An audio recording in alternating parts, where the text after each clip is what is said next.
Assalamualaikum warahmatullahi wabarakatuh. Waalaikumsalam warahmatullahi wabarakatuh. Sahabat Gema Semantas dimanapun Anda berada, kesempatan kali ini kita kedatangan, lebih tepatnya kita telah mengundang tamu yang sangat inspiratif sekali, yang berasal dari Camplong, Pak ya? Dari Pangarengan. Dari Pangarengan. Untuk lebih jelas latar belakangnya, mungkin Bapak bisa langsung perkenalan. Nanti kita ulas kembali prestasi-prestasi, mungkin mulai dari awal berkarir di dunia pendidikan atau merambah kemana aja, bisa Bapak jelaskan. Silakan Bapak. Oke, terima kasih. Assalamualaikum warahmatullahi wabarakatuh. Waalaikumsalam warahmatullahi wabarakatuh. Perkenalkan, nama saya Ahmad Rasul, biasa dipanggil Pak Rasul begitu. Pak Rasul ya. Siap. Saya dari Pangarengan. Kebetulan juga saya bergelut di dunia pendidikan sekaligus sebagai kepala sekolah di salah satu sekolah swasta di Kecamatan Camplong. Oh iya. Kemudian selain itu juga kami di Kabupaten Sampang kebetulan saya sebagai Dewan Pendidikan yang semenjak tahun 2018 sampai saat ini, gitu kira-kira. Jadi banyak terima kasih di Gema Sematas kami diundang untuk sedikit memberikan apa atau gambaran apa yang nanti bisa ditanyakan. Pada kesempatan kali ini saya cukup berterima kasih dan sangat membanggakan sekali. Mudah-mudahan di Gema Sematas ini dapat memberikan pencerahan ataupun lain sebagainya nantinya apa yang perlu dibahas. Terima kasih. Amin. Terima kasih. Baik, untuk saat ini jabatan-jabatan apa yang diemban Pak Rasul nih? Selain kepala sekolah, mungkin ada jabatan lain di dunia pendidikan lah dulu. Kalau di luar dunia pendidikan, saya juga aktif di dunia keorganisasian, baik organisasi kalau di dunia kampus itu dulu ada organisasi PMII lah, itu ada. Masuk aktivis Pak Samsul ya? Ya termasuk mungkin kalau dikatakan aktivis yang fenomenal ataupun yang wah, tidak begitu juga. Cuma saya sebagai pemuda, artinya saya juga punya mindset bagaimana pemuda itu juga bisa berkiprah di dunia masyarakat ataupun bagaimana caranya kita bisa berguna di dunia masyarakat. Selain itu juga saya aktif di dunia perpolitikan. Oh, perpolitikan. Walaupun masih sedikit pengalaman ataupun masih belajar di tahap proses belajar untuk bagaimana nantinya ke depannya saya pun juga bisa berkiprah di dunia selain di dunia kemasyarakatan ataupun di dunia perpolitikan. Masuk anggota partai? Masuk di anggota partai. Berarti semua lini sampai tempat ya? Tidak semua, cuma itulah sampai kadang ada teman-teman tanya itu, kamu loh ada di mana-mana. Benar. Begitu. Karena masuk di semua di berbagai elemen begitu. Cuma untuk mengarah saya sebagai politisi nantinya sekarang ini adalah tahap proses belajar saja. Entah nantinya untuk bagaimana kiprahnya, karena menurut saya untuk berkiprah di masyarakat itu tidak harus kita duduk di dunia politik ataupun sebagai dewan perwakilan, tidak seperti itu juga. Oke, kita penasaran sedikit yang katanya tadi sebagai aktivis, bisa diceritakan hal yang paling berkesan selama menjadi aktivis? Begini ya, saya itu terlahir dari orang desa, Mas. Orang desa. Jadi motivasi saya besarnya kenapa? Karena melihat orang tua. Orang tua itu anggaplah buat saya beliau walaupun orang yang tidak mempunyai pendidikan yang tinggi, tapi memberikan motivasi saya, memberikan motivasi kepada saya untuk selalu belajar. Jadi selain itu saya juga punya keinginan bagaimana suatu saat saya ini bisa bermanfaat untuk masyarakat begitu. Barusan yang Ya, kenangan paling berkesan selama menjadi aktivis. Kenangan paling berkesan saya sebagai aktivis. Sebagai aktivis itu memang butuh mental yang kuat, begitupun juga komitmen. Artinya kalau kita mempunyai mental yang kuat dan komitmen yang kuat, kita bisa berproses sebagaimana yang kita inginkan. Karena saya juga berpegang teguh dengan dengan kaidah Arab yang seperti ini. Subhanul yaum rijalul luat. Pemuda hari ini adalah pemimpin hari esok. Jadi motivasi itu menjadi sebuah kebanggaan buat saya, selain walaupun latar belakang saya dari orang desa, yang terlahir dari orang desa. Jadi saya tuh mempunyai motivasi yang besar. Jadi bagaimana caranya nanti berkiprah di situ. Kenangan yang paling berkesan di saya itu, pribadi saya itu, kalau saya berada di dunia organisasi tidak semata-mata harus fokus pada satu organisasi. Artinya apa? Di dunia organisasi ataupun di dunia kemasyarakatan itu tentunya kita harus bisa memilah dan memilih. Kesan saya itu untuk pribadi saya sendiri yaitu bagaimana membangkitkan diri supaya kita bisa berpijak dari sebuah keterpurukan lah, seperti itu. Kesan yang sangat menjadi motivasi sampai saat ini. Sebenarnya tidak ada yang kesan yang begitu hangat buat saya. Cuma itulah sebagai motivasi saja. Selama jadi aktivis, kan biasanya kita itu melihat seorang aktivis itu begitu keras terhadap sebuah keadaan, apalagi tentang hal-hal yang beredar. Pernahkah melakukan sesuatu hal yang ekstrim, misalnya dalam unjuk rasa seperti yang sering terjadi lah apabila ada hal-hal yang kebijakan pemerintah atau hal-hal yang kurang berkenan? Pernahkah terjadi sebuah mungkin unjuk rasa sehingga membawa banyak anggota atau gimana? Dulu itu saya di dunia kampus Mas memang dari senior itu dikader untuk menjadi seorang aktivis yang bagus lah. Artinya di situ diberikan sebuah wawasan ataupun bagaimana untuk memberanikan diri mengungkap sebuah persoalan yang terjadi, baik itu di dunia kampus ataupun di dunia kepemerintahan.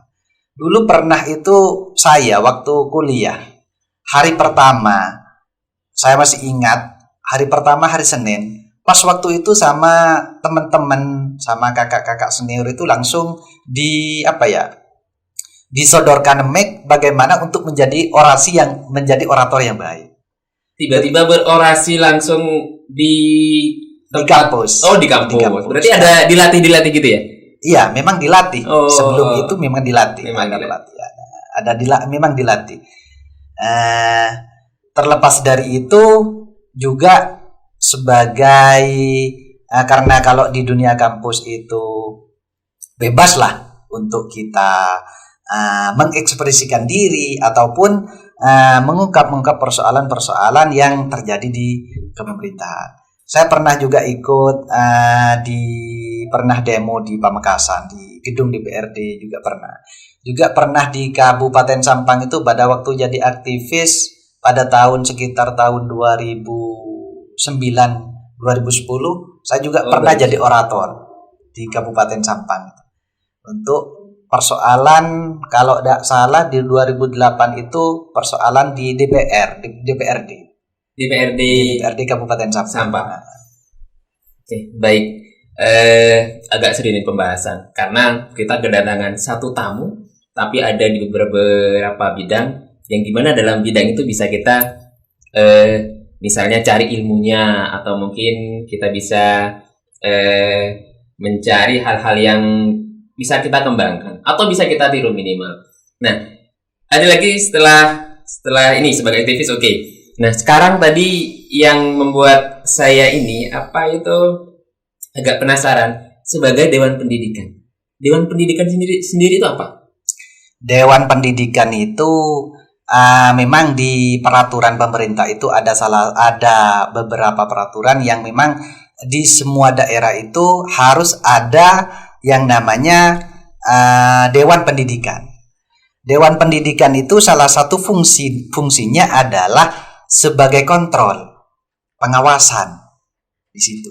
Jadi cuma kalau di daerah Kabupaten Sampang itu terutama di Kabupaten Sampang tidak semua pendidikan itu Dewan Pendidikan fokus pada semua pendidikan. Artinya semua daerah ataupun provinsi itu punya Dewan Pendidikan, Mas. Dewan Pendidikan provinsi ada, Dewan Pendidikan kabupaten juga ada. Jadi pernah kami suatu saat masih pada tahun 2019 pernah koordinasi dengan kantor cabang Dinas Pendidikan Provinsi wilayah Kabupaten Sampang. Disitulah kiprah kita bahwa kita itu menunjukkan bagaimana loyalitas Dewan Pendidikan di Kabupaten Sampang. Tentunya kita sebagai Dewan Pendidikan itu tidak satu fokus kepada hanya satu pendidikan, artinya misalnya SD. Tentunya kita secara umum kita di Kabupaten Sampang harus melihat semua pendidikan yang ada di Kabupaten Sampang, yaitu adanya TK, misalnya PAUD, kemudian SD, SMP, MTS, MA dan sebagainya, SMA. Namun di Dewan Pendidikan Kabupaten itu hanya fokus pada di taraf hanya selevel sampai SMP. Dari SD. Dari SD. Nah, bentuk kontrolnya itu seperti apa? Dewan Pendidikan. Bentuk kontrolnya tentunya kita itu tidak terlepas dari aturan main yang ada di Dinas Pendidikan tersendiri. Artinya kita Dewan Pendidikan juga bersinergi dengan program-program yang ada ataupun yang dilakukan oleh pemerintah Kabupaten Sampang. Tentunya di Dinas Pendidikan Kabupaten Sampang. Oke, baik. Nah, misalnya kita kan di Dewan Pendidikan itu sebuah organisasi, dan siapa pembentuknya? Apakah mungkin memang dari pemerintah ada memang organisasi tertentu yang dibentuk pemerintah untuk mengawasi pendidikan? Memang pemerintah itu ada peraturan permen yang mengatur di Dewan Pendidikan itu, Mas. Entah nomor berapa saya lupa itu di Dewan Pendidikan itu yang diatur di sana. Tentunya di Dewan Pendidikan itu legal standingnya artinya di bawah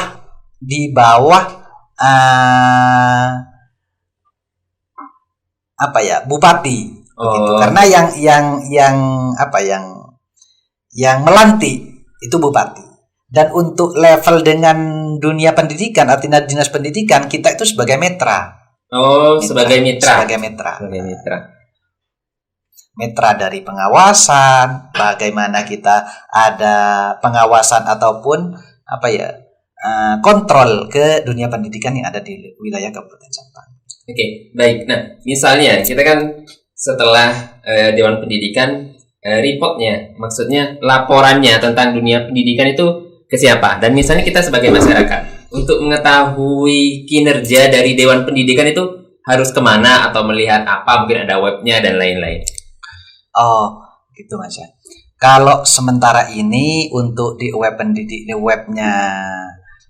Dewan Pendidikan itu sendiri masih belum aktif. Cuma secara sosial media ada salah satunya di di Facebook dan sebagainya. Di situ tentunya salah satu yang dikerjakan ataupun pengawasan yang dilakukan di sekolah, tentunya yang seperti saya katakan tadi harus adanya bersinergi dengan pendidikan dinas pendidikan yang ada di Kabupaten Sampang. Berarti misalnya kita sebagai masyarakat ingin mengadu tentang kualitas pendidikan atau terjadi sesuatu pada lembaga-lembaga pendidikan tertentu, bisakah mengadu kepada Dewan Pendidikan? Bisa. Karena tentunya kita sebagai Dewan Pendidikan itu selain sebagai kontrol, kita juga menyerap aspirasi yang ada di masyarakat. Tentunya yang berkaitan dengan pendidikan. Baik. Begitu. Lewat manakah kita bisa mengadu hal tersebut? Mungkin bisa ada web, ada media sosial. Bisa melalui media sosial ataupun kita langsung ke kantor Dewan Pendidikan di Jalan Kusuma. Oh, ada kantornya? Ada kantor di Jalan Kusuma, pasnya di di sebelah baratnya SMA 1 kayak kalau salah. Oh, di sana kantornya. Ya. Baik, ini informasi penting ya. Ternyata kita tidak hanya mengeluh di sosmed saja, kita bisa langsung ke kantor Dewan Pendidikan. Memang sudah banyak Mas teman-teman. Oh, yang mengeluh ya? Iya. Baik itu dari teman-teman teman-teman guru yang terjadi kendala-kendala di bawah ataupun yang berkaitan dengan kebijakan-kebijakan yang ada di pemerintah daerah. Oke, baik. Kebijakannya berarti sebatas dari SD sampai SMP? Iya. Atau semua sektor pendidikan, SMA ataupun SMK? Enggak, kalau SMA SMK itu masih karena untuk saat ini kan pendidikan yang setara SMK SMA itu sudah ditarik kebijakannya untuk ke daerah provinsi. Oh iya, alhamdulillah. Nah, sahabat Gema Sebatas, luar biasa bahasan ini. Baru 2 bidang ini yang dijelaskan oleh tamu kita pada hari ini. Namun informasi yang kita dapatkan sungguh luar biasa. Bahkan hal apakah saya yang kurang keluar atau menggali informasi tentang Dewan Pendidikan sendiri. Alhamdulillah, semoga ini menjadi informasi yang luar biasa. Ada trik mengingat ini, Gema Sematas ini ada di bawah naungan lembaga sekolah dan Bapak sendiri merupakan kepala sekolah. Nah, bagaimana cara ini istilahnya mengembangkan, minta sarannya aja, mengembangkan sebuah media karena Bapak merupakan orang yang berkiprah di mana-mana, pengalaman jelas luar biasa. Apa sih yang harus kita persiapkan biar Gema Sematas ini bisa bermanfaat bagi sahabat Sematas? Begini Mas ya, memang kalau di dunia pendidikan swasta di sini adalah di bawah naungan pondok pesantren. Iya. Tentunya di bawah naungan pondok pesantren ada yayasan. Iya. Di yayasan ada kepala sekolah. Di situ harus saling bersinergi. Artinya antara pimpinan ataupun pengasuh pondok pesantren loyalitas kepada kepala stakeholder ataupun kepala sekolah, situ harus all out terhadap dunia pendidikan. Apapun yang menjadi visi misi di sekolah itu harus menjadi dukungan penuh untuk pengembangan baik itu yang menjadi program sekolah ataupun pondok pesantrennya. Karena tidak lepas dari itu, apabila sebuah kebijakan tidak bersinergi dengan orang yang lebih di atas ataupun pengasuh misalnya, itu tidak akan pernah ada kesinambungan, apalagi progres. Begitu. Baik, ini ya yang buat saya penasaran dengan beberapa bidang yang Bapak tekuni, bagaimana cara membagi waktunya? Mengingat semuanya sepertinya di bidang pendidikan, ada penguasa pendidikan, kepala sekolah, mungkin masih aktif sebagai aktivis ya? Iya. Bagaimana cara membagi waktu itu? Tentunya harus kita sebisa mungkin dan memaksimalkan mungkin untuk memanage bagaimana waktu kita agar supaya juga sama-sama maksimal. Contoh salah satunya. Saya juga aktif di dunia pendidikan sebagai kepala sekolah. Tentunya harus intent terhadap pendidikan yang saya terhadap lembaga yang saya sebagai sebagai pengampunya, pembinanya begitu. Jadi harus betul-betul bisa memanage waktu. Tentunya saya juga bisa di luar ataupun bagaimana caranya mengatur waktu semaksimal mungkin, baik itu di dunia aktivis ataupun di dunia kemasyarakatan. Hari ini saya juga diundang oleh KPUD Kabupaten Sampang, cuma karena kebetulan tadi kepala sekolah Sematas ini ya mencoba mulai kemarin memang sudah koordinasi dengan saya untuk bisa mengisi, meluangkan waktunya bisa mengisi di Gemas Sematas ini. Jadi begitu, Mas. Oke, baik. Dari segudang banyaknya kegiatan, mulai jam berapa kegiatan itu dimulai? Apakah tidak ada teguran dari keluarga-keluarga misalnya? Ya tentunya kalau urusan seperti itu sudah masuk ke ranah ranah lingkup urusan pribadi. Tentunya kita harus bisa bagaimana bisa mengayomi terhadap keluarga dan memberikan pemahaman terhadap keluarga, begitu. Iya, ingat dari kegiatannya. Oke, baik. Yang terakhir ini, Bapak. Bagaimana sekarang kan mengingat para pemuda itu lebih cari untuk memiliki sesuatu dengan cara-cara yang instan. Misalnya, dia tidak ingin bekerja keras, hanya main game online misalnya, di dunia itu. Dan juga bagaimana kadang-kadang mereka berpikiran kita bisa berprestasi meskipun tidak di sekolah, tidak ini, tapi di game online, atau bahkan kalau game online nggak masalah ya, karena memang mungkin legalitasnya mungkin ada yang legalitasnya benar. Nah, ini masalahnya yang kayak judi-judi itu, biar para pemuda itu berprestasi di jalan yang benar lah katakanlah, tidak di dalam judi online. Kalau menurut saya, Mas, memang perkembangan zaman itu kan memang jauh berbeda pada waktu dulu saya masih anak-anak, masih waktu sekolah. Jadi mindset yang terbangun sekarang itu seakan-akan seperti yang Mas barusan sampaikan, harus semuanya dengan instan. Tidak harus seperti itu sebenarnya. Kita harus melalui proses. Di situ proses, kalau kita maksimal, insya Allah akan membuahkan hasil yang maksimal. Karena proses tidak akan mengingkari sebuah nilai, tidak akan pernah mengingkari sebuah proses. Iya, benar. Terkait dengan pemuda yang sekarang itu memang banyak yang terpuruk ataupun sampai terperosok dengan sebuah hal-hal yang tidak baik sekarang. Jadi kita setidaknya dan semestinya harus berpikir bagaimana. Kalau saya tuh begini, Mas, saat ini saya anggaplah hanya sebatas kiprah saya di dunia pendidikan sebagai Dewan Pendidikan ataupun kepala sekolah. Saya sudah berpikir begini, di tahun 2030 saya harus jadi apa? Di tahun 2040 saya harus jadi apa? Punya target ya? Punya target, harus hidup itu harus punya target. Walaupun target itu tidak harus kita penuhi ataupun kita harus berhasil begitu. Yang penting kita prosesnya yang kita punya nilai begitu. Kita ini ya istilahnya menghargai sebuah proses. Betul. Baik.